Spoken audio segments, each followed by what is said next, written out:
Welcome to Juice 34. I'm your host, Christopher Manguel. We have a special guest with us today, Miss Judy Woods. How you doing, Judy? Great. How are you, Chris? Pretty good. And so today we're going to be talking about the Dallas Symphony Orchestra at Greenville and the campaign that they have coming up this season, and Judy is going to tell us all about it. So for those who don't know, what is Dallas Symphony Orchestra Greenville? Well, the Dallas Symphony Orchestra, of course, is a world-class orchestra that plays at the Meyerson Center in Dallas. And in 1975, which seems like forever ago now, they decided that they wanted to do some outreach and also boost their ticket sales a little bit. So they contracted with, I think it was 25 small cities in the Metroplex area, and they called it the the Dallas Symphony Festival Series. And they played concerts in those 25 cities, and we're the only one left. And have been the only one left for some time now. And I am delighted to report that despite the fact that we had to cancel our whole season last year, the Dallas Symphony Orchestra will be back again in the fall. That's amazing, Judy. So explain, saying that Greenville is the only town left, explain the experience someone will get coming to a show during the campaign season. Okay, well, there are going to be 2 concerts this year. Normally we have 3, but the orchestra is going to be touring in Europe during the very middle when we would have our 3rd concert. So that's 2 evening concerts, and then we have 2 concerts for children. And the first concert, which will be October the 1st, is a classics concert. And that'll be, Puccini is the composer, and it's a concerto for double bass. And I had to look up what they meant by double bass. It's just a, stand-up bass. Oh, yes, ma'am. that big one that looks like a violin. Yeah. And it was written for 2 basses, which is kind of unusual because usually dual concertos are written for 2 different instruments. And it was performed back in the 1870s, and then almost right away, another composer jumped in and rescored it for the bass viol and violin. And that's the version that's pretty much always played, and that's what we're going to hear. And so that was something I had never heard of before, but I think will be interesting. And then the second part of that concert is going to be Beethoven's First Symphony.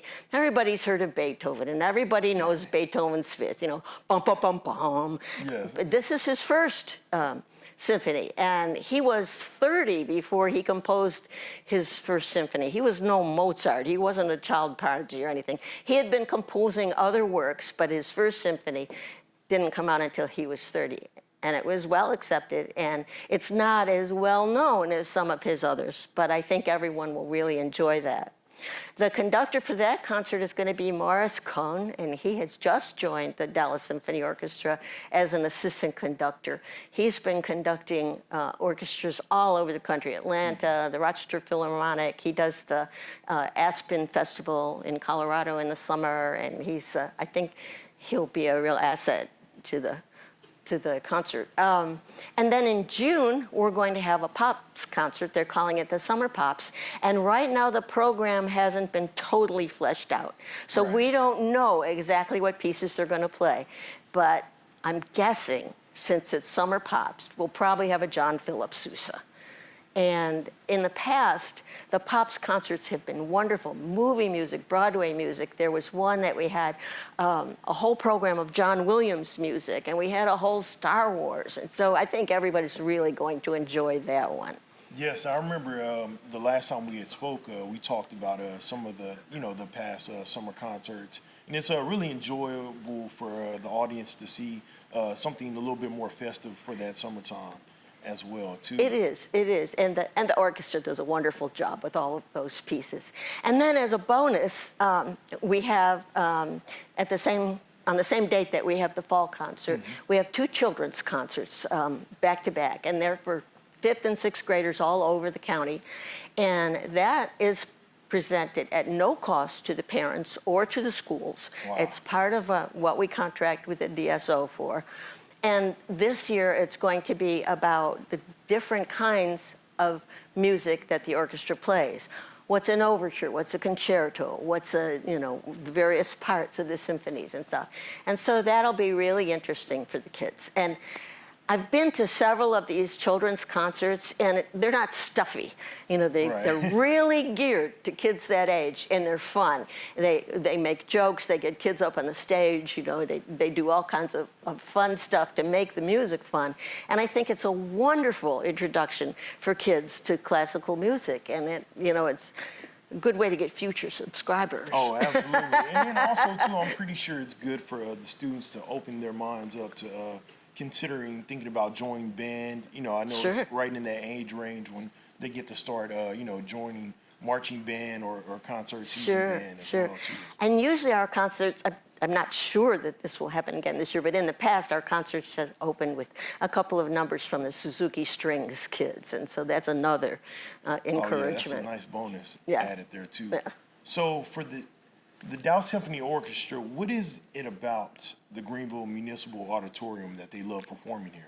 Well, we have great acoustics here, and I have to think that wasn't an accident, that whoever designed the theater had that in mind, but we keep being told that the Dallas Symphony likes to perform here because they sound good here. Right. And there was a story going around before the Meyerson was built that they were considering recording here because the acoustics are so good. And, I can't say that that's absolute fact, but it's a great story. Yeah, that's awesome. And also, by the way, it's never too late if they want to do it here. Right, Too, as well. yeah, that's right. This is a beautiful auditorium, and also a lot of rich history goes into this auditorium Sure. as well. So. Oh, that's right. Don't forget Elvis played here once. Oh, wow, yes.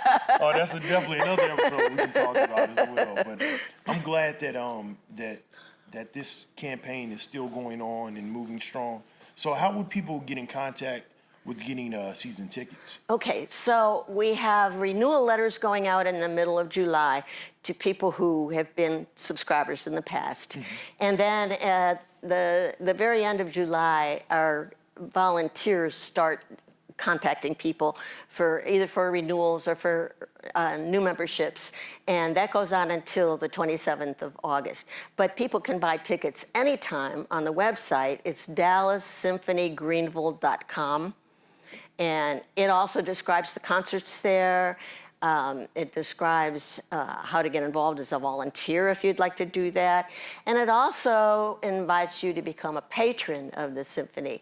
And our patrons are really important to us because there's no way that we can raise enough money in ticket sales to pay for the $20,000 per concert that it costs to bring the DSO here. So we've had wonderful patrons in the past, the Hilton family, the F.L. Young Foundation. We've gotten support from the Greenville Board of Development. The director, Greg Sims, tells us that companies who are looking at Greenville are always very impressed that we have the Dallas Symphony here.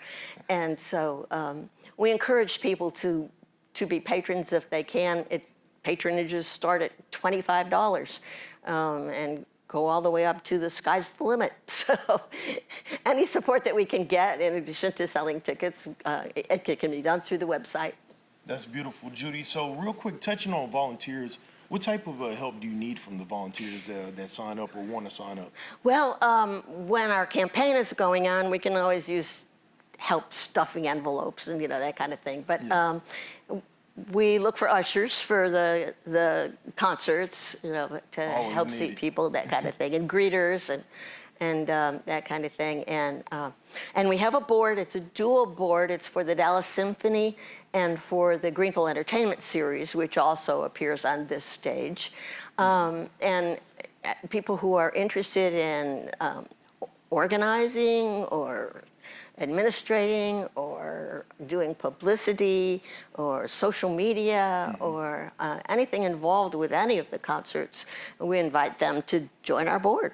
That's awesome, Judy. So one more time for the viewers out there, plug in those dates for the actual campaign and what they should be looking forward to. Okay, if you've been a subscriber before, you will receive a letter last half of July, inviting you to renew by mail, which is very simple. Then our volunteers start the very last few days in July, and we'll be contacting people and soliciting new memberships and getting renewals from people who didn't renew by letter. And that goes on until the 27th of August. But at any time, people can purchase season tickets on the website, which again is DallasSymphonyGreenville.com. All right, Judy, thank you so much for your Thank time. you, Chris. Yes, ma'am. It's always Thanks for been a having pleasure. me. Anytime. And this will be us for Juice 34 signing out. Have a great day. This video has been brought to you by Juice 34. Juice is your community-owned provider for electric, internet, cable TV, and true local programming.